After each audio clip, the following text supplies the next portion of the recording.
বর্ধমান থেকে এবার সোজা শিলিগুড়ি মিশে যাচ্ছে 34 এবং 2 নম্বর জাতীয় সড়ক। 1,500 কোটি টাকা খরচে 4 লেন কানেক্টর বানাচ্ছে রাজ্য সরকার।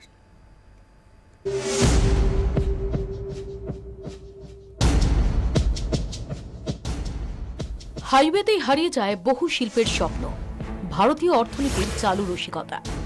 শিল্পপণ্য চলাচলের পথ মসৃণ করতে ফ্রেট ও ইকোনমিক করিডোরের মহা কর্মযজ্ঞ চলছে দেশ জুড়ে। প্রতি বাজেটেই মোটা বরাদ্দ পরিকাঠামোয়, সেই উদ্যোগে সামিল এই রাজ্য।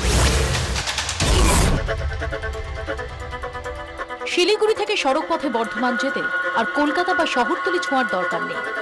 নদিয়া থেকে গাড়ি ছুটবে হুগলিতে। S34 বড়জাগুলি থেকে কাপা হয়ে ওই মগরা পর্যন্ত এসে মিটবে। প্রকল্পটি অনেকটি এরকম।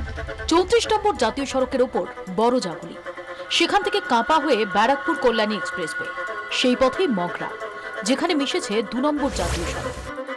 আমরা বেস্ট অ্যালাইনমেন্ট চুজ করছি, যে যাতে কোনো রকম কোনো কমপ্লিকেশনস না হয়, মিনিমাম ডিস্টারবেন্স হয় পাবলিকের, মিনিমাম ল্যান্ড অ্যাকুইজিশনের, ইনফ্যাক্ট ল্যান্ড অ্যাকুইজিশন নেই বলতে গেলে আর কি।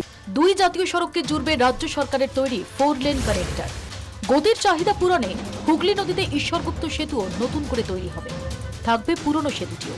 মূলত বাণিজ্যিক উদ্দেশ্যেই তৈরি হবে এই কানেক্টর। রাজস্ব লাভের সম্ভাবনাও মাথায় রাখছে রাজ্য। টোল করিডোর হিসেবে ভবিষ্যতে আমরা ভাবছি, এবং যদি সেটা হয় তাহলে আমাদের একটা গভর্নমেন্ট ভালো রেভিনিউ আসার চান্স আছে।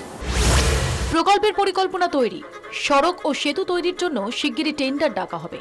এপ্রিলেই কাজ শুরু করে দেওয়া হবে বলে আশা করা হচ্ছে।